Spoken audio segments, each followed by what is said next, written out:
This episode is brought to you by Experian. Are you paying for subscriptions you don't use, but can't find the time or energy to cancel them? Experian could cancel unwanted subscriptions for you, saving you an average of $270 per year and plenty of time. Download the Experian app. Results will vary. Not all subscriptions are eligible. Savings are not guaranteed. Paid membership with connected payment account required. Hello, producer guy here. You know what it means when it's me before the show. It means something's gone wrong. And it has this time. It looks like Tadiwa didn't switch to his mic before recording the first half of the show. And as you'll notice about the 30-35 minute mark, the sound quality goes up massively. So I'm guessing after he had a little split in his audio, he realised and plugged his actual mic in. But the first half of the show isn't up to our usual standards, so I'm going to apologise for that. Hopefully you still enjoy it. But the sound does improve after 30 odd minutes or so. Please enjoy the show. Bye-bye. Salah. Escape Cancelo. Oh, it's brilliant from Mo Salah. And still, Salah. Oh, sensational! Son had a goal and scored a beauty. Oh, what a strike from Yuri Tielemans. De Bruyne. That is what Martinelli gorgeous. Still Gallagher. Oh, he's done it again. And City have won the Premier League. Ladies and gentlemen, boys and girls, children of all ages, EPL Index proudly brings to you the best prediction podcast in the world, A Tad Predictable, with your host, Tadiwa Chanakira. And we're back. Welcome to another episode of A Tad Predictable, the post-season edition, running through all the teams that are going to be with us in the English Premier League in the 24-25 season. And we had an exciting episode last time around. We were discussing newcomers to the Premier League, Ipswich Town. It's been a while. It's been a while since they won the Premier League. If you haven't heard the podcast, definitely go and check that one out, because I became a quasi Ipswich fan when it came to doing the prep work and the research and all of the team helping out with that. Huge thank you to them, because they came in with some really good gems about Ipswich, and as I said, I got really excited about them. I even hinted at who I'm going to be throwing into the hat for the team for A Tad Predictable next season. It's going to be Ipswich as things stand, because I think it would be fun rooting for them. Also, I predicted, or I guaranteed rather, that Ipswich will not get relegated from the Premier League. So as I say, I was really excited with what I saw, what I read, what I took in, what I heard from some Ipswich fans as well. It was good to speak to them. Today's episode, we're going to be discussing another team that is coming back to the Premier League, but obviously a team that maybe is slightly more familiar to us in Leicester City. They went down recently. They've come back up. Obviously, the big thing looming is whether or not, they're going to get that points deduction, and, the implications of that. They're at a risk of it. That's what we can see at the moment. They're at a risk. In fact, they're at a risk of a record points deduction. They're obviously waiting for the decision to come down in terms of in terms of their breaches of the profit and sustainability rules. I'm curious. If you are Leicester City, do you want that news sort of sooner rather than later, so you go into the season knowing exactly what it is that you need, that you want from the season?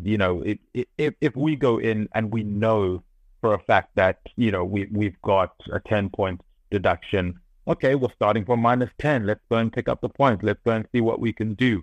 But at the moment, there is that uncertainty, and until that has been resolved, I think that's sort of just going to loom over the head of Leicester City. But in terms of how this came about, I think it's one of those things where you're hoping that it's not too big of a hit, or you're hoping it galvanizes the team like it did in Everton. Well, at least that's the trope that Everton were galvanized by the points deduction, and that's what helped them get on a good run of form. But if you listen to some Everton fans, as I did before the Everton podcast that we did a couple of days back, they were saying that the team was in a lot better form before the points deduction, and it just so happened to be coincidence that happened at the same time, and people then started paying attention to Everton and tried to put two and two together. But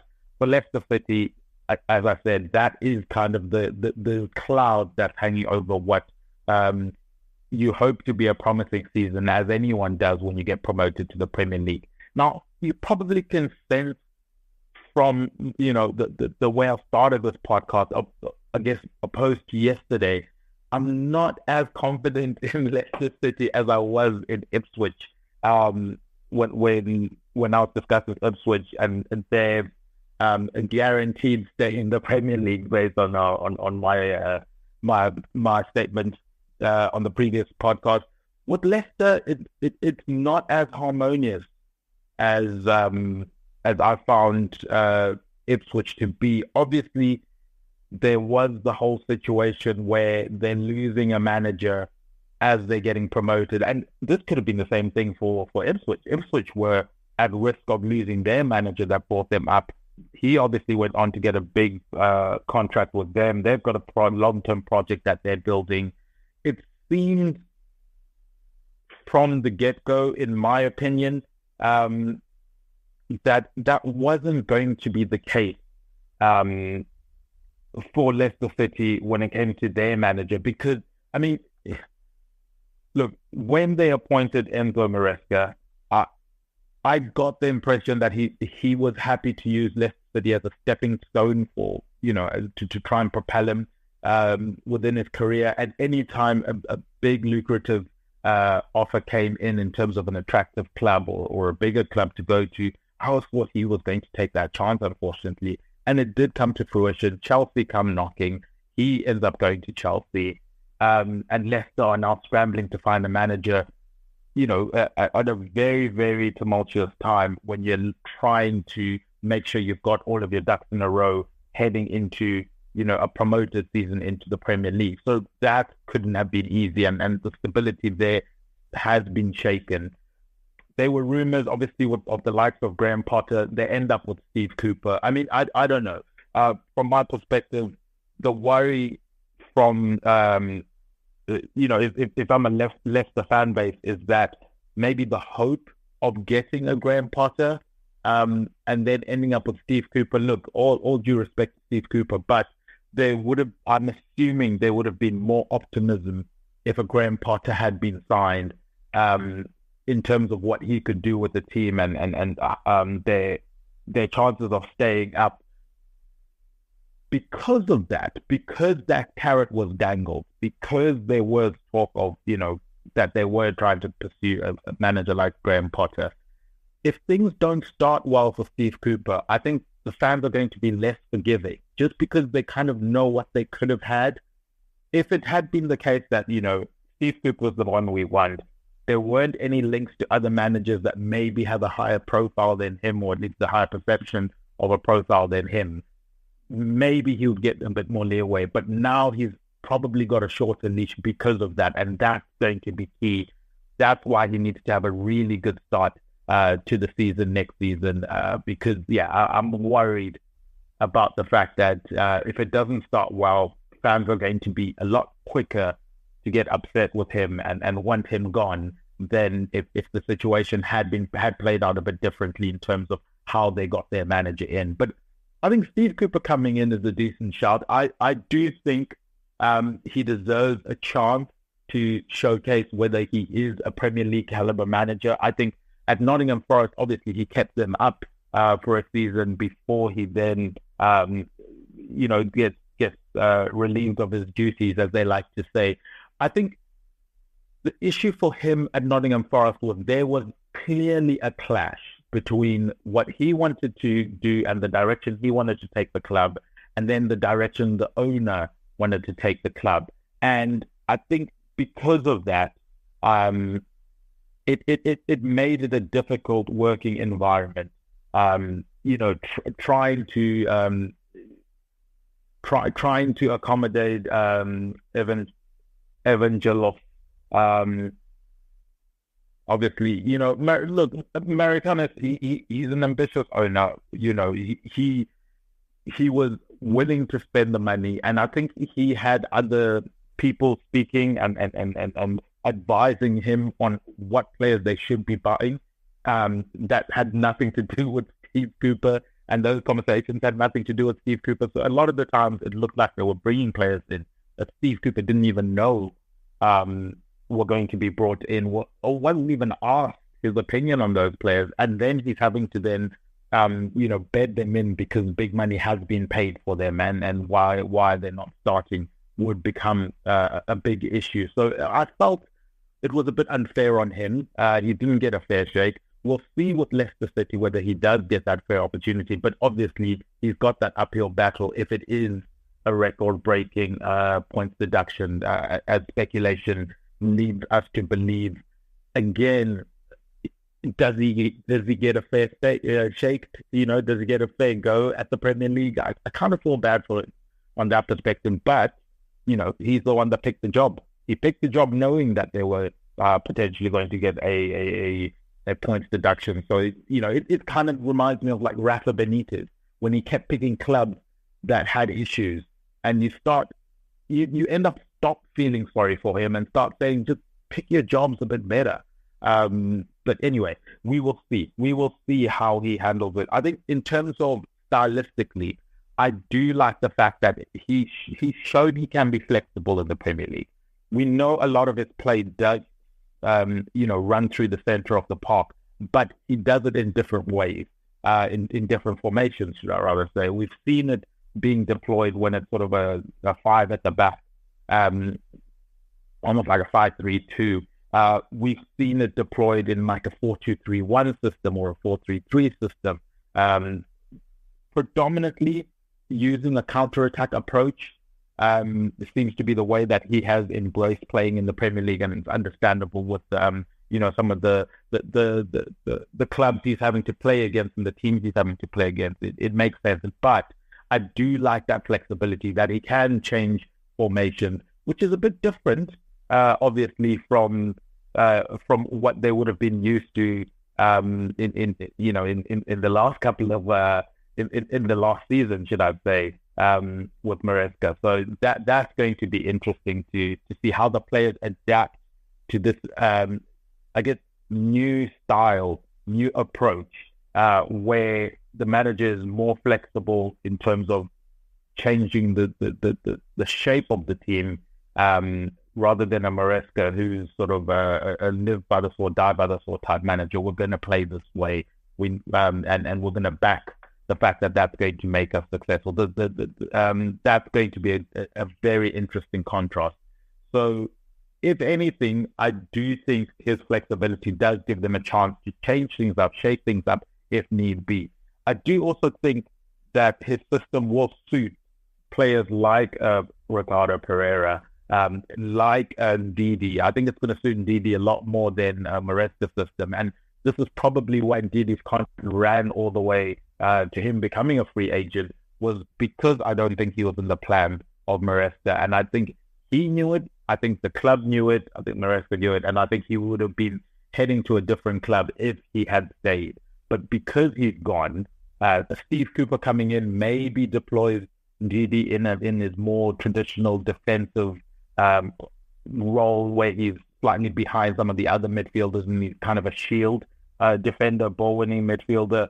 That is probably why he's ended up re-signing with the club, and we'll see whether or not he has a longer-term influence and a long-term impact with the squad.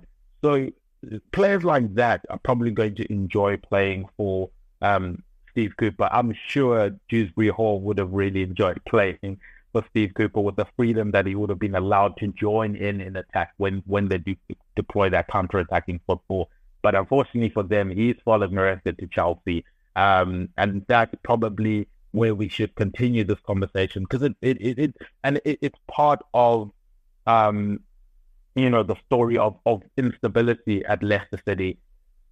Last season, when they got relegated, Dewsbury Hall is probably one of the players you thought could stay in the Premier League. He is a Premier League caliber player, but he obviously being, having Leicester City in his heart, he wanted to right the wrongs, and credit to him for that. He went down with Leicester and he said, we're going to fix this. We're going to get Leicester back up to the Premier League. And I think him doing that and then leaving, obviously maybe, they would have wanted him going to a different club or something like that. Not wanted them following the manager. Maybe would have wanted him going to a club where he might play a bit more. But again, he's a confident player. He probably is feeling that he's going to be able to play a lot at Chelsea, and we'll see how he progresses there. But the fact that he was able to go down with them, he was able to be their best player when he went down. He wasn't sulking. He did everything in his power to help the club get promoted back to the Premier League. And as he said when he left, in his statement, he's glad that they've brought the club back to where they belonged. That they've corrected that wrong. They've righted that wrong. They've brought the club back to where he feels they belong. And he can now leave, with a clear conscience. He can leave saying, look, I've brought you back up. I do, have aspirations of playing in Europe and playing at a bigger club. And unfortunately for me, Leicester aren't in that position at the moment, which means I have to go. But I'm not just left, when the club is, just been relegated or is in a very dire situation. I've brought them back up. I've done what I can. It's time for me to progress. And when a player does something like that, I think majority of fans will wish them well, will send them off with their well wishes, and will hope that they have a very promising career, obviously, except for the games when they play each other. But yeah, I think he did it the right way, and hopefully he goes on to do really good things, for his sake, for the sake of his national team and all of that good stuff. So he goes, massive hole in the team, because not only from a positional standpoint, because we'll get onto the positional needs for Leicester City, and obviously there's been some movement from a midfield perspective. Ndidi re-signing, you've got the likes of Samora coming back from loan, so we'll see what they can do there. But his output from an attacking standpoint, from a production standpoint, Dewsbury Hall was the linchpin, in my opinion, for Leicester City. Everything that was good went through him. And obviously we will see, and again, as he is affectionately known, as I learned recently, KDH, we will see whether they can fill that big KDH hole. I don't think they can fill it with one player. I think they're going to have to spread out his output between multiple players throughout the season. And as I said, when we get to sort of the players that they're going to be looking to bring in, we can break down exactly what it is that they're looking to do and how they're looking to, address that situation, that glaring hole that he's left. But yeah, I think they're trying. They're trying with some of the signings that they're looking to make, and we'll see, as I said, whether or not they're able to do that. In terms of, last season, you look at the championship, he gets those 12 goals. Are they going to be able to get someone that can, if they can get someone from midfield that can produce, 10 goals this season, that would be fantastic. Let alone one of their strikers getting to those numbers. So yeah, it's a massive loss. It's an unfortunate loss for them. They're obviously, you want to keep a player like that at your club as long as you possibly can. And we'll see what they do from there. But yeah, let's move on to sort of what happened last season. And again, we can't then put too much weight on it because it's now going to be under a new manager. But last season, they obviously went and won the championship, finished with 89 points, 67% win rate. Sorry, the 3 came in there because I was looking at the sheet, and 67.39. percent. Thank you to the team for those finite details. That 0.39 is pretty cool. In the FA Cup, they went out in the quarterfinals, and in the Carabao Cup, they went out in the third round. I mean, from a third round exit perspective, it's against Liverpool at Anfield. They end up losing 3-1 in that game, but that's understandable. That's understandable, losing that game. And then obviously in the FA Cup, their loss came to Chelsea at home. Again, it's a situation of just unlucky in the draw. You're hoping to get a better draw than that. And I think this season, if I'm Leicester, I've got Dan Morgan here on the pod. Say hi, Dan. Hey, how's it going today? It's going good, man. Tell us who you are and what you do. I'm Dan Morgan. I'm an attorney and a managing partner at Morgan & Morgan, which is America's largest injury law firm. That's pretty awesome. Why do you guys think you win so many cases? The insurance companies and other companies that we go against know that we're going to take it to the end, that we believe in the case. So we fight for every dollar, and we're not afraid to go that extra mile for our clients. Are insurance companies actually afraid of you guys? We don't bluff. We take it to trial, and we are not strangers of getting very, very, very large verdicts. Awesome. So how does someone get in contact with Morgan & Morgan? What would I do if I got into an accident? Probably the easiest way is dialing pound law. That's pound 529 from your cell phone. And our call center is always waiting to take your call. 24/7, 365. Wow. Dan Morgan from Morgan & Morgan, America's largest injury law firm. Thanks for coming by the show. Thanks for having me. Visit forthepeople.com for an office near you. It's always dangerous saying this, but I'll bid in the Cup. I'll just focus on staying in the Premier League. I'll put all my effort into staying in the Premier League, because the mentality that I'm getting is stay up at whatever cost. Stay up at whatever cost. That's all we need to do. Stay up for this one season, and then we can regroup and try and, reestablish ourselves as a Premier League team going forward. Hopefully by that point, if they do stay up, then the points deductions will be out of the way. They'll be looking to fix their financial issues. And again, as I said, it would be a nice reset for them. But I think it's going to be a tall order for them to stay up. Part of that reason is, yes, they've brought in reinforcements in defense. Obviously, it was good to see them do that, because I think that was one of the positions we were going to address. Caleb Okoli comes in. He's probably going to play on that left-hand side of the defense, probably on the left-hand side of a 3 if they do employ, that back 5. I think it's a very decent signing. Promising player, promising young player who has been linked with some really big clubs in recent years, and it seems like teams were holding off just to see if he's going to push on and make that extra step. Leicester have taken the chance on him. They're not willing to wait. They feel he's shown them enough, and we will see if he can sort of help bring some stability to that defense. I say that because the likes of Valdes, I think they've got a mistake in them. I really, really do. And that concerns me. In the Premier League, you're not going to, teams will punish you if you make a massive mistake. So that's going to be something that they need to make sure it doesn't become a problem for them. An interesting thing that I want to talk about quickly is obviously the goalkeeper situation, because at time of recording, Leicester had played one of their friendly games, and afterwards there was news that Stoličić is out for up to about 6 months. Now, he's the backup goalkeeper, right? But he was a very decent backup goalkeeper, a promising goalkeeper who I think just made things.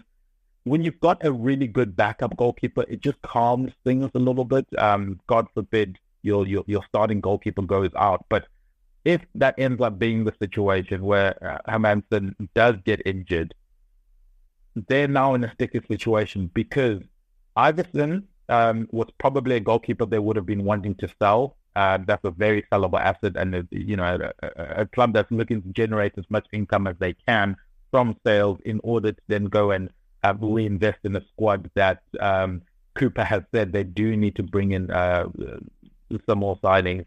I think I think that makes it a bit tricky. That makes it very, very tricky in terms of being able to sell him. I don't know if they can anymore. And then in terms of in terms of Ward, Danny Ward, does that mean Danny Ward is now potentially the backup goalkeeper? We've seen he's not had a great time at Leicester after he moved from Liverpool. He's on really big wages, so it's hard to move him because any club that would be interested in bringing him in aren't going to be paying the wages that he's currently on at Leicester. So that leaves him in an awkward position where it's almost like he's going to have to run out his contract before he can leave there. That to me is a worry, and we hope beyond hope. Look, it's very rare for goalkeepers to get injured, so we hope that for their sake that he is able to. Sorry, I was getting some feedback in my ear from obviously Liverpool fans that do help with this podcast. That Liverpool did some magic getting rid of Danny Ward and convincing Leicester to pay a fee for him. Sorry, Danny Ward, but after he was one of the players that was leaking Liverpool teams, it was discovered he's not really someone I have an affection towards.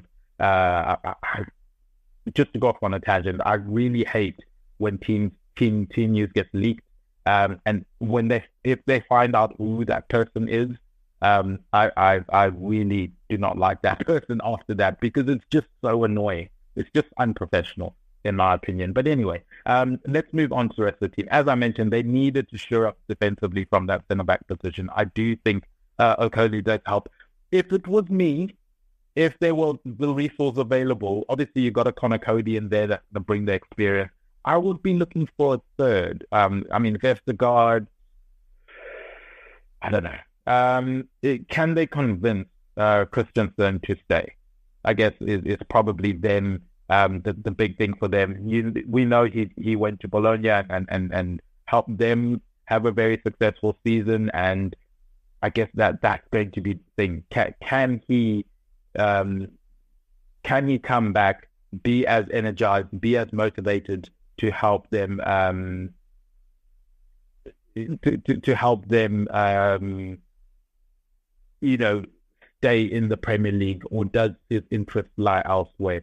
Could it be that he also could be a player that's very, very valuable in terms of the sellable assets? Again, looking at that financial situation, that's one to keep an eye on. Do you keep a player like that and hope that the talent elevates you, or do you sell them and try and reinvest into the rest of the squad? That's going to be interesting to see. From a fullback perspective, I think they're good. The likes of James Justin deputizing on either side. When you've got a Luke Thomas, you've got a Ricardo Pereira. I think they're fine. I think they can get by this season. Maybe they'll want one more just for depth. And I guess that's where if a Christensen stays, then that kind of solves that problem. But I think they may need one more just for depth.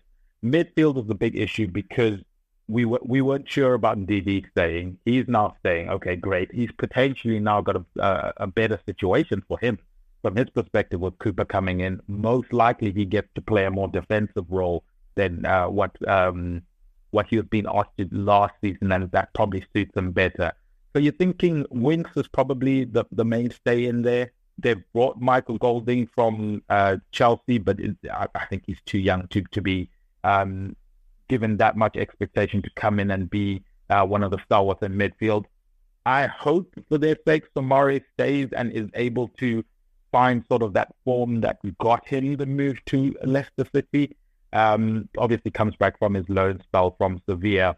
But if they've got, a Winks, an informed Samari, and a rejuvenated Ndidi, I do think that is a decent core of midfielders, and they're grafting midfielders. They would still need a bit more creativity. Obviously, they've still got the likes of Hamza Chowdhury there. He's probably a player that they'll be looking to sell. But if they've got those three, Ndidi, Samari, and Winks, and then can bring in a more creative player, sort of to take the mantle of the Dewsbury Hall. I know there have been links, for example, to Matt O'Reilly from Celtic. Maybe he's the one that they're going to get. Obviously, they were hoping to go and get someone else who, unfortunately for them, is now clearly going to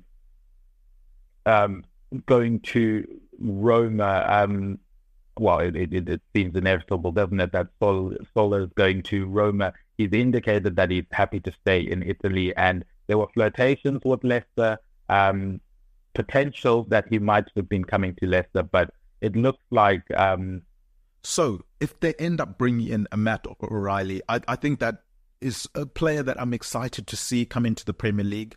I wasn't envisioning him ending up at Leicester City, but the more and more I think about it, the more it's starting to make sense to me. I think it's a good platform for him to come into, and it will be interesting to see if Leicester do stay up, how important he is to them and how productive he can be, because as I said, he's going to be compared to KDH, I think, in terms of a production standpoint, just because of stylistically, he's probably going to be playing the role that KDH would have been playing if he does come in.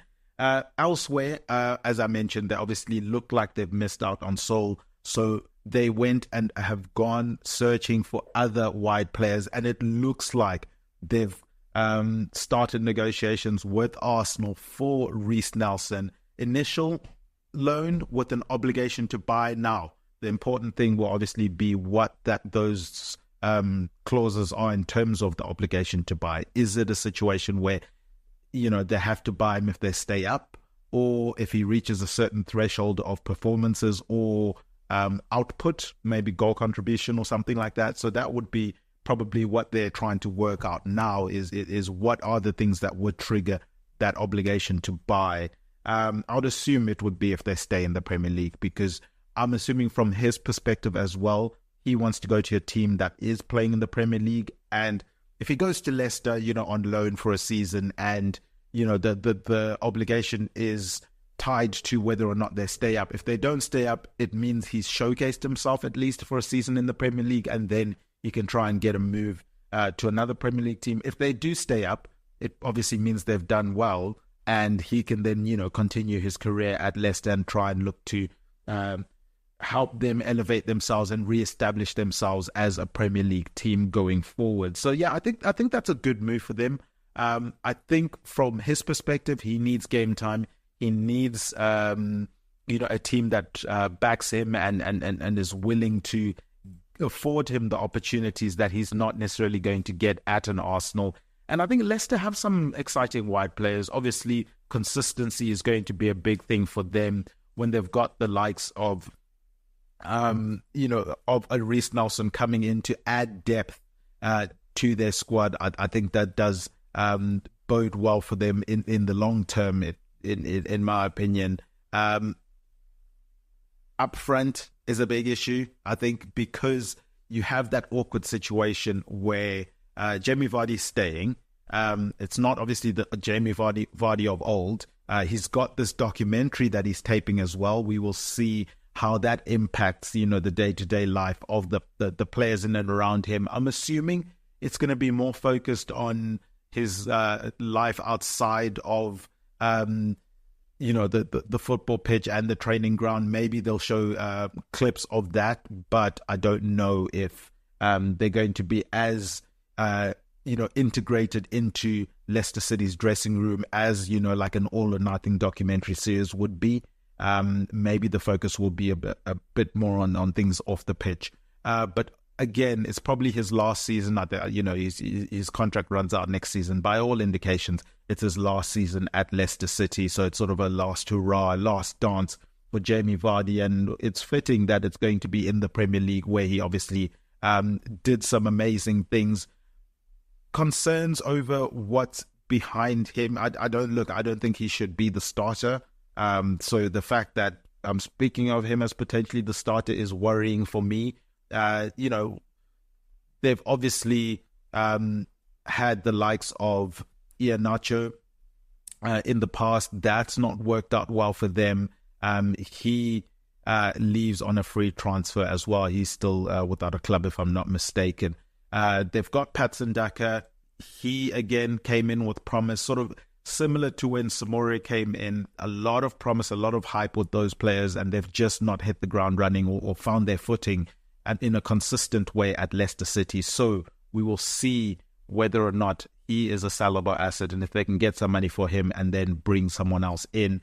Tom Cannon is a young, attacking player for them. He probably goes out on loan if they can bring in some depth up front. But before we dive into some more of the players that they'll be looking to bring in, specifically in those positions, highlighting that attacking position, I do want to remind you guys that this podcast is presented by EPL Index in association with Liberty Shield. Liberty Shield is a presenting sponsor. They're a VPN provider. You can check out their services at libertyshield.com. If you use the coupon code EPL25, you can get 25% off of your router or the software VPN. It's really easy to use, very easy to install. You can install it on multiple devices. Whether you're traveling and you don't want to get locked out of your bank account, you want to stay safe whilst using public Wi-Fi, which is a big thing. You want to protect your online data, then Liberty Shield is definitely for you. It also allows you to unlock geo-locked content, which is always a very neat feature to have. So guys, definitely go and check them out. Let them know you heard about them from our show. That would be really, really cool. We're going to take another short break. We're going to come back and sort of dive into what the expectations would be for Leicester City next season, what they need to do in terms of finalizing their team for next season. Some more, the managers mentioned they want a couple more signings to come in. What would that entail? But as I said, we'll discuss all of that after this short break. All right, we are back discussing Leicester City. Striker is probably the thing we need to focus on moving forward. I started that conversation before the break. Mentioned the fact of Jamie Vardy having his last dance. They've got young player and Tom Cannon who probably would go out on loan in an ideal situation and get some game time and some experience in maybe the Championship next season. Patson Daka is the question mark for me. I do think he's a player that they could probably sell and look to upgrade on if that's a possibility for them. So we will see whether or not they can do that. There have been recent links to Wout Weghorst, which is quite interesting because he's a very different player to the type of players they currently have at Leicester City. But obviously we know Steve Cooper, he's in love with the big man, every now and then being thrown into his team, a focal point in there if they need one. We've seen, obviously, he brought Chris Wood in at Nottingham Forest and he did well there, obviously. So we will see whether or not that move ends up happening and how that changes their style of play going forward. But yeah, if they're looking at a play in that mold, it will be interesting to see who else they will be targeting. But as things stand, in terms of players that they would be bringing in, it seems like Weghorst is the attacking option. It seems like Reece Nelson ends up being the wide player that they bring in. And again, from my perspective, I would want to be bringing in another centre-back. If they bring in Matt O'Reilly in midfield, I think that sort of does it for them business-wise from that perspective. And then, it's now about Steve Cooper working his magic, making sure the team is well-drilled and ready for a Premier League campaign, a long Premier League campaign. It might be for Leicester City, as I said, depending on what happens with those points deductions. In terms of what they can expect next season, from my perspective, I have them as one of the teams that are really up against it in terms of staying up. I would be very impressed if they're able to stay up, which is a weird thing to say considering they have quite a few players in there that are Premier League caliber players, that were Premier League caliber players, and are looking to get back to that kind of form. I'm looking at a Samari, I'm looking at a Patson Daka if he stays, a Wilfred Ndidi. Can he roll back the years and bring back that Wilfred Ndidi that was being linked to a lot of big clubs a couple of injuries ago, should I say, for him. Unfortunately for him, he has had some injuries that I think have stunted his growth and potential in the game. Okoli, I think, is a decent signing. I think a Matt O'Reilly coming in, a Reece Nelson could be the spark that they need to then go and elevate them from an attacking standpoint and an attacking output standpoint. I think the addition of Bobby D. Cordova-Reid on a free transfer is a smart one. I think as a depth piece for any of those positions, either up front or any of the positions right behind the player up front, I think he can come in and do a job for them. If they're relying heavily on him, I think that's a problem, because I don't know if he's a player that you should be relying heavily on in the Premier League, but I do think he's a great squad piece, a player that you can bring in either as a rotation option or bringing in as an impact player off the bench. I do think he plays a really key role from that perspective. Mavididi, the big thing for him is consistency. We've seen the highlights, we've seen the highlight plays, but can he keep that going for an extended period of time? He's now 26 years of age. He's getting to that age where consistency needs to be a part of his game. This is what separates the really good players from the great players. He's a good player. On his day, he can be really exciting, but how often can you produce great performances? How often can you be consistent? That should be his key driving force for this season, is trying to establish himself as a consistent player that the team can rely on week in, week out to put in, even if he can just increase his floor to saying, I'll give you 6s out of 10s minimum, and then, I'll spike every now and then. That's a good platform to build on. At the moment, it's either an 8 or a 3. And he can't be getting to those 3s and 2 performances where he just completely disappears from games. That is not going to cut it in the Premier League. So we'll see whether or not he can elevate himself. And then from a defensive standpoint, they're hoping that the mistakes get knocked out of a Wout base.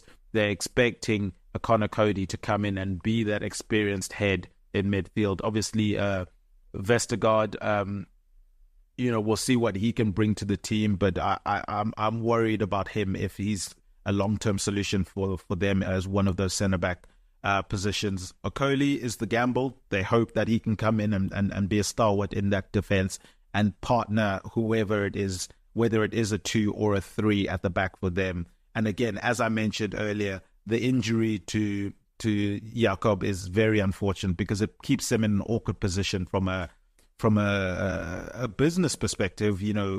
They probably now have to hold on to a Ward or an Iverson. Ward, obviously, they would ideally want to sell if they can get rid of him. And then Iverson, I think, is a sellable asset that they may be stuck with now just because of the injury to Jakob. Interesting situation that Leicester find themselves in. As I said, I'm expecting them to go down. I think the points deduction is something that will be really difficult to overcome for a team that seems to not be in harmony. And I say that because one of the big takeaways that I got from sitting down with some Leicester fans and trying to pick their brain on how they're feeling about the season, it was weird because it's a team that won the championship. They're coming in as, the number one team from the championship. You would hope that there's optimism. There was a project that was being, developed. Obviously, when you look at, when you look at the fact that they had brought in Enzo Maresca, he comes in, gets them that title. They're heading into the Premier League, hopefully with optimism of being champions, maybe a confidence of being champions. But the manager then leaves, which kind of, obviously is regrettable, and then they're linked to a manager that they're hoping to get in Graham Potter. They don't end up getting him. They end up getting Steve Cooper, who, as I said, I think his flexibility will be key for them this season.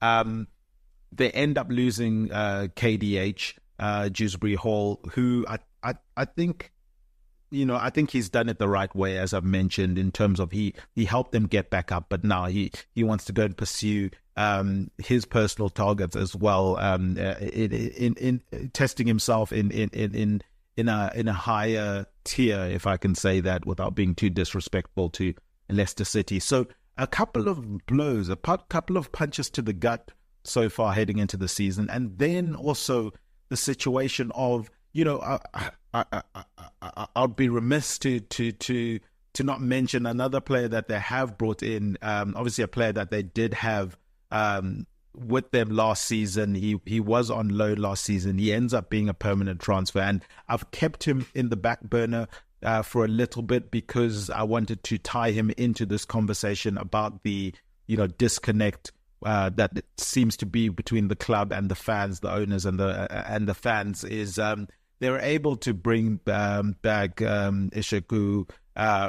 Fatawu. He obviously was a player that they brought in on loan from Sporting Lisbon. They end up signing him. And the weird thing is, Sporting all but said he had signed for Leicester. He himself said he had signed for Leicester.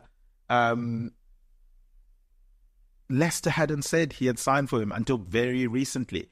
It was a very weird situation. And then obviously there was the speculation that starts to run wild about why they haven't announced him.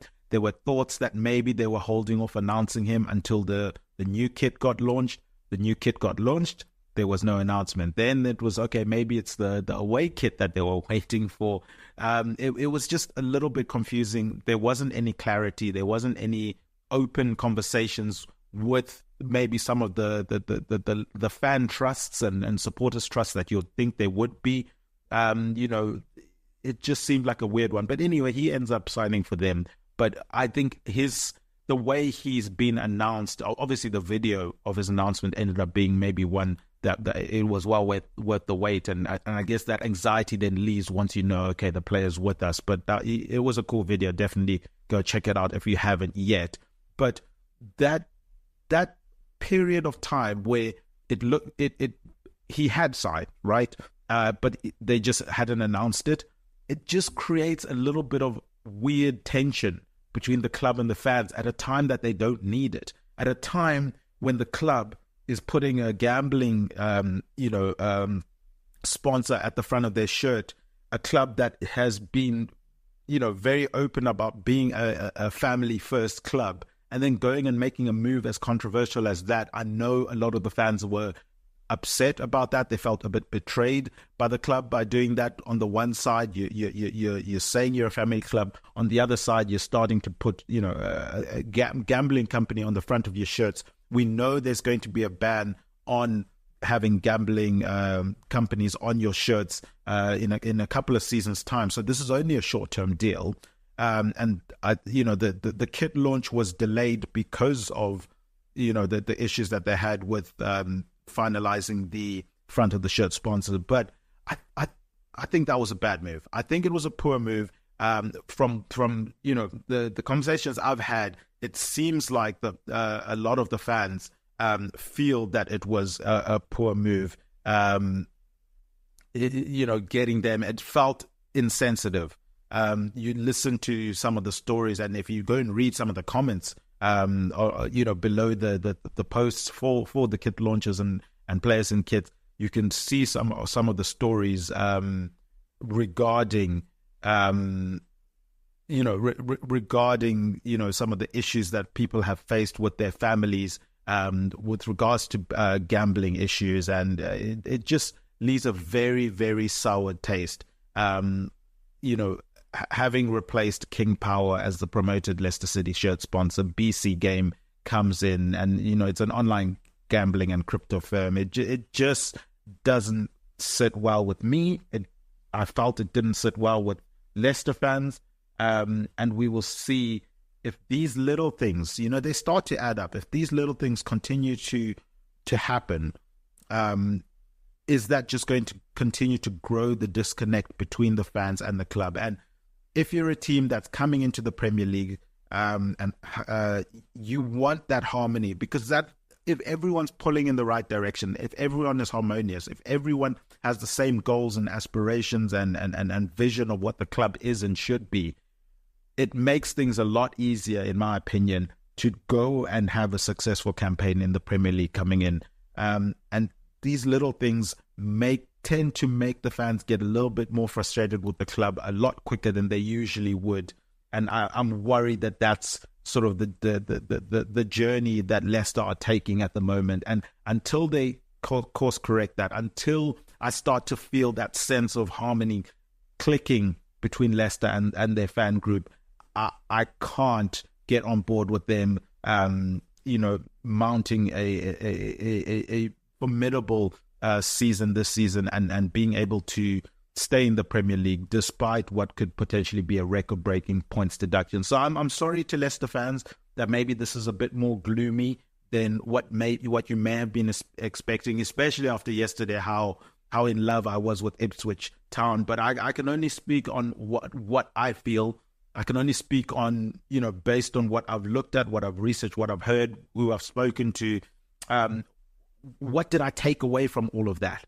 And it seems like it's a club that is, unfortunately for them, in a very tricky situation and is going to find it really hard in the Premier League this season. And I think it's one of those situations where, in recent history, they've been saying the journey to the Premier League is a lot more exciting than once you get into the Premier League. I'm worried that's going to bode true for Leicester City in the 24-25 season.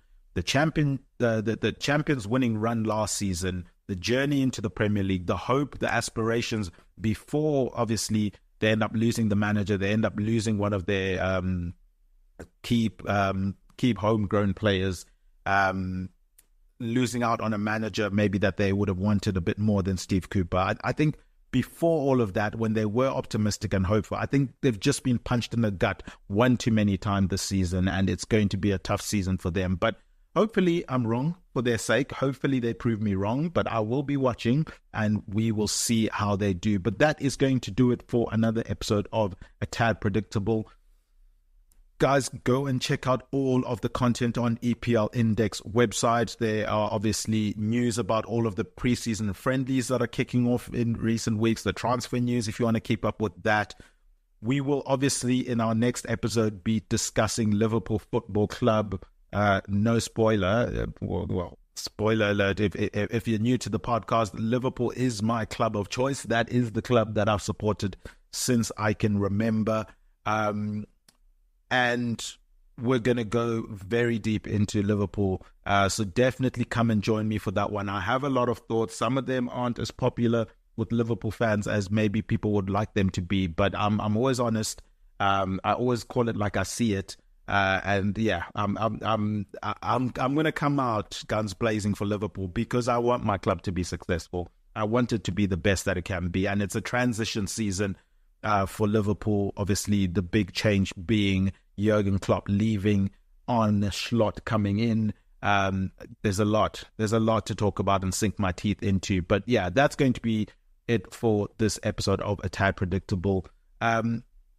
Go and check out at A Tad Predictable on Twitter. Go and check out at EPL Index on Twitter. Subscribe to EPL Index on your podcast channels or your podcast providers. Give us 5 stars, write positive comments. That stuff really goes a long way. I've been Tadiwa Chanakira. You can find me on my Twitter handle at TadPredicts. A huge thank you to Obi Semenya. He's at John Empire SA. And Jody, she's at Spursy141 for our guest intros. Our producer behind the glass, Mr. Guy Drinkle. He's at Guy Drinkle on Twitter. As I said, from myself and the crew, remember, Jacinda Perry, Chino Shura. And still, Salah, sensational! Son had a goal and scored a beauty! Oh, what a strike from Yuri Tielemans! De Bruyne! And it is Ward-Prowse! Martinelli, gorgeous! Still going up! Oh, he's done it again! And City have won the Premier League! Sports Social Podcast Network. This July 26th, get the Smoothie King for $5 Friday. Hold up, what? Get a protein-packed meal in a cup made with real fruit and organic veggies for just $5. Wait, which Friday? Just this one, July 26th. Only at Smoothie King. 65 meal smoothies with 10 grams plus of protein. Not valid on 32-ounce Dude Perfect smoothies.